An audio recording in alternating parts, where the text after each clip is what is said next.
Students, एक private company certificate of incorporation के बाद अपना व्यवसाय शुरू कर सकती है, लेकिन पब्लिक कंपनी के लिए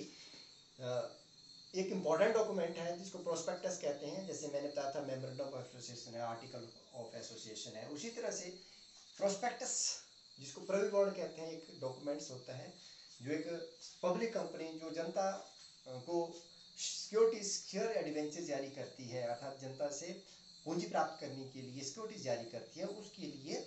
एक डॉक्यूमेंट कहते हैं जिसे प्रविवरण या प्रोस्पेक्टस, उसको जारी करना जरूरी होता है। ये क्या है कि एक ऐसा डॉक्यूमेंट है जिसमें कंपनी के बारे में, क्योंकि आम जनता को कंपनी के बारे में पता नहीं होता है, लोगों ने पैसे लगाने होते हैं, तो कंपनी के बारे में एक तरह से कंपनी का एक एडवर्टाइजमेंट का काम करता है कि कंपनी क्या है, क्या काम कर रही है, क्या उसके उद्देश्य हैं, कौन कौन से शेयर जारी कर रहे हैं, कौन कौन से लोग प्रबंध में हैं, कौन कौन से board of director, managing director, कौन कौन से लोग हैं जो इंपॉर्टेंट लोग कंपनी में, कंपनी का संचालन कैसे हो रहा है, ये सारी की सारी बातें इस डॉक्यूमेंट में आती हैं। तो इसको पढ़ने के पश्चात ही जो इन्वेस्टर्स होते हैं या कंपनी में जो पैसा लगाना चाहते हैं शेयर पत्रों के जरिए, वो फिर कंपनी के शेयर और डिवेंचर्स को खरीदते हैं, कंपनी में पैसा लगाते हैं। तो it is very important document.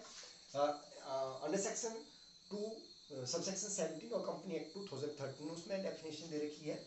Prospectus means any document described and issued as a prospectus, होता है कोई भी ऐसा डॉक्यूमेंट जिसको प्रोस्पेक्टस के रूप में जारी किया जाता है। And includes a red herring prospectus refer to in section 32, जो सेक्शन 32 है उसमें रेड हेरिंग का नाम दिया गया है, प्रारंभिक जो डॉक्यूमेंट होता है जिसको कहते हैं हम, और सेल्फ प्रोस्पेक्टस भी कह सकते हैं, सेक्शन 31 में बताया गया है। और एनी नोटिस, ये किसी सूचना के रूप में होता है, सर्कुलर किसी पत्र के रूप में होता है, एडवर्टाइजमेंट किसी विज्ञापन के रूप में होता है, और other documents inviting offer from public for the subscription, वो आम जनता को, ठीक है, अंश क्रय करने के लिए ऑफर किया जाता है, और purchase of any securities of any body corporate, किसी भी जो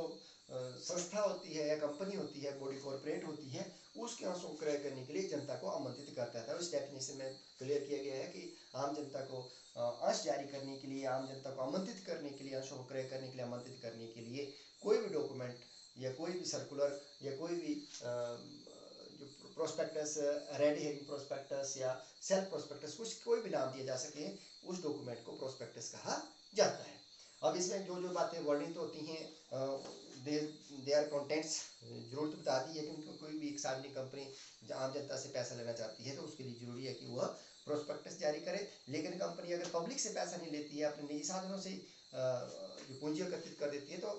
प्रोस्पेक्टस के स्थान पर एक डॉक्यूमेंट जिसको बोलते हैं, एक स्टेटमेंट जिसको बोलते हैं स्टेटमेंट इन लिeu ऑफ प्रोस्पेक्टस, जो है वो जारी की जाती है। उसके बारे में मैं आपको बाद में बताऊंगा। अब आती है बात what are forms and contents of prospectus. जो प्रोस्पेक्टस है उसकी क्या क्या विशेष सामग्री रहेगी, ठीक है, या उसका स्वरूप कैसा रहेगा, उसमें क्या क्या बातें शामिल की जाती है। सबसे पहले है main objectives of the company and name of the signatories to the memorandum. सबसे पहले तो कंपनी के क्या उद्देश्य है, किस उद्देश्य को लेकर कंपनी या क्या व्यवसाय है, किस उद्देश्य को लेकर कंपनी की स्थापना की गई है, और जो मेमोरेंडम ऑफ एसोसिएशन या मेमोरेंडम में साइन करने वाले लोग होते हैं जो कंपनी को स्थापित करते हैं, शुरू करते हैं, उन लोगों की जो सिग्नेटरी होते हैं उनके नाम भी उसमें दिखाए जाते हैं प्रोस्पेक्टस में। नंबर 2 शेयर कैपिटल, अंश पूंजी, क्योंकि पूंजी प्राप्त करने के लिए शेयर प्रोस्पेक्टस जारी किया जाता है। तो अंश पूंजी कितने प्रकार की हैं, कौन कौन से शेयर जो है जारी की जा रहे हैं, अंश पूंजी कौन कौन से प्रकार की जारी की रही है, कितने शेयर जारी किए जा रहे हैं और उनका कितना अंकित मूल्य होगा, ये सारी बातें प्रोस्पेक्टस में आती है। तीसरा है मैनेजरल पर्सन्स, जो डायरेक्टर्स हैं, मैनेजिंग डायरेक्टर है या मैनेजर्स हैं, ठीक है, वो क्या है, नाम है उनके या उनके नाम या पते, कंपनी के साथ उनके क्या कॉन्ट्रैक्ट या कितना उनको वेतन दिया जा रहा है, आदि आदि, इन सब बातों का उल्लेख भी उस प्रोस्पेक्टस में होना जरूरी है। उनके द्वारा जो शेयर्स खरीदे जाएंगे, उनकी कितनी संख्या है, कितनी प्राइस है, ये सारी बातें उसमें आएगी। मिनिमम सब्सक्रिप्शन के बारे में मैंने बताया था, न्यूनतम अभिदान जो राशि होती है कि कम से कम इतनी राशि जो है अंशों के साथ प्राप्त हो जानी चाहिए एप्लीकेशन के रूप में, या मिनिमम सब्सक्रिप्शन के रूप में इतने शेयर बिक जाने चाहिए, वो जो राशि होती है उसका उल्लेख भी प्रोस्पेक्टस में किया जाता है। ओपनिंग ऑफ सब्सक्रिप्शन लिस्ट, जब अभी शेयर जारी किया था तो उसकी डेट खुलती है, ओपनिंग ऑफ इशू होता है, और वो कम से कम 5 दिन से पहले नहीं होनी चाहिए। प्रोस्पेक्टस जारी करने के 5 दिन के बाद ही वो डेट जो है उसका मेंशन होनी चाहिए, तारीख से जो है इशू सब्सक्रिप्शन लिस्ट निकल रही है। एप्लीकेशन एंड अलॉटमेंट मनी, मैंने बताया था कि सारा का सारा पैसा इकट्ठे कंपनी के पास जो लोग शेयर खरीदना चाहते हैं अप्लाई करते हैं उन्हें भेजते हैं, उसको इंस्टॉलमेंट में कुछ पैसा एप्लीकेशन में आता है, फिर बाद में जब लोग अप्लाई करते हैं उसके बाद अलॉटमेंट की जाती है उनको और बाकी कागज में पैसा आता है। तो एप्लीकेशन और अलॉटमेंट मनी का भी बताना पड़ेगा, कितना एप्लीकेशन के साथ पैसा आना चाहिए और कितना उसके बाद अलॉटमेंट के साथ पैसा आएगा, उसके बारे में भी प्रोस्पेक्टस में जानकारी दी होती है। शेयर्स और debenture issue for consideration other than cash, अगर आप नगद के रूप में शेयर जारी कर रहे हैं, डिबेंचर जारी कर रहे हैं, सिक्योरिटी प्रदान कर रहे हैं तब तो ठीक है, लेकिन अगर other than cash, other than cash का मतलब कि अगर कोई संपत्ति खरीदी और संपत्ति के क्रय मूल्य के बदले में आप शेयर जारी कर रहे हैं तो उसको बोलते हैं इशू ऑफ शेयर्स और debentures for consideration other than cash. अगर कोई ऐसा है जो शेयर नगद के अतिरिक्त किसी अन्य प्रतिफल के रूप में जारी की गई है तो उसका हवाला भी प्रोस्पेक्टस में दिया जाता है। शेयर प्रीमियम, जो किसी भी अंश का एक अंकित मूल्य होता है, जैसे 100 रुपये का शेयर है, 10 रुपये का शेयर है, 500 रुपये का शेयर है, कितने रुपये का शेयर है, उसका अंकित मूल्य, जैसे 100 रुपये का शेयर है, अगर उस अंकित मूल्य से अधिक मूल्य पर अंश जारी किए जाते हैं कंपनी के द्वारा, जो समृद्ध कंपनी होती है वो शेयर को ज़्यादा मूल्य में जारी कर सकती हैं, तो कितनी राशि प्रीमियम की होगी, ठीक है ना, उसके बारे में बताया जाएगा कि कितनी राशि जो है, कितने ज़्यादा,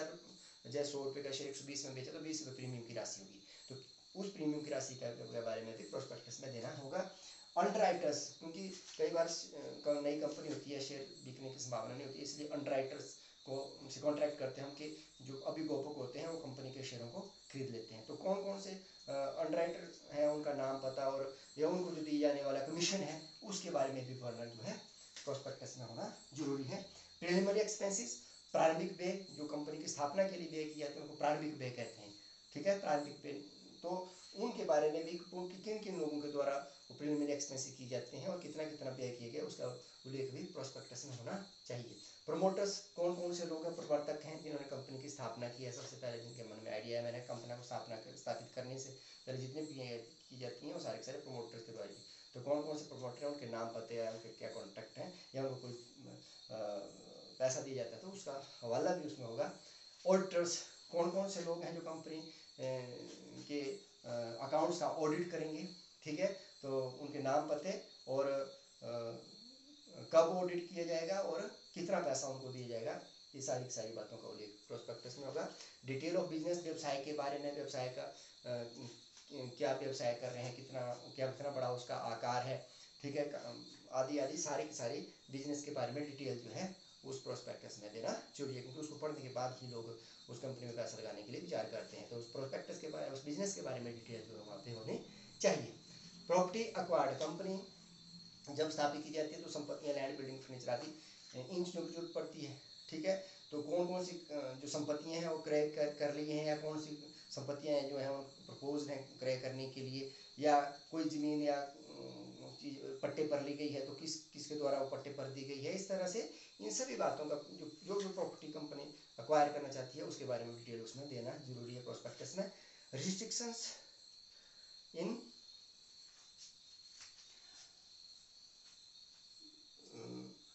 आर्टिकल्स, मतलब जो कंपनी के सदस्य होते हैं अगर उन्हें जैसे कंपनी के सभाओं में भाग लेने के लिए रिस्ट्रिक्शन का आगे प्रतिबंध लगा दिया गया है, मत देने का प्रतिबंध लगा दिया गया है, कोई जो डायरेक्टर्स होते हैं उनको कई बार प्रबंध, अगर कोई किसी प्रकार का कोई प्रतिबंध लगा दिया गया है आर्टिकल्स में तो उसका उल्लेख भी आप प्रोस्पेक्टस में करेंगे, ठीक है। आगे है कैपिटलाइजेशन ऑफ प्रॉफिट या रिजर्व्स, आपने जो आप प्रॉफिट बनाते हैं या जो आपके संचय होते हैं अगर उनका आप पूंजीकरण करना चाहते हैं तो उस राशि का अपने यहाँ पे डिस्क्राइब करना, उसको कितनी प्रॉफिट कैसे या रिजर्व के रूप में जो राशि है उसको हम कैपिटलाइजेशन की जाए, उसका पूंजीकरण किया जाएगा तो उसका उल्लेख होना चाहिए। Time and place of inspection, ठीक है, जो आपके डॉक्यूमेंट हैं उनको किस समय में और किस स्थान पर इंस्पेक्ट किया जाता है, उनका निरीक्षण किया जाता है सदस्यों के द्वारा, उसके बारे में भी यहाँ पे टाइम और प्लेस बताना है, ठीक है। बाकी मटेरियल कॉन्ट्रैक्ट्स, कहने का मतलब है कि और भी जो कोई कॉन्ट्रैक्ट जो किए जाते हैं जो आपके अंडरराइटर हैं, आपके ब्रोकर हैं या कोई दूसरे लोग फाइनेंशियल एडवाइजर हैं, उनके साथ जो जो कॉन्ट्रैक्ट होते हैं, ठीक है, उनके बारे में भी हवाला देना है कि किन किन लोगों के साथ कंपनी के क्या क्या कॉन्ट्रैक्ट हुआ है, क्या क्या अनुबंध हुआ है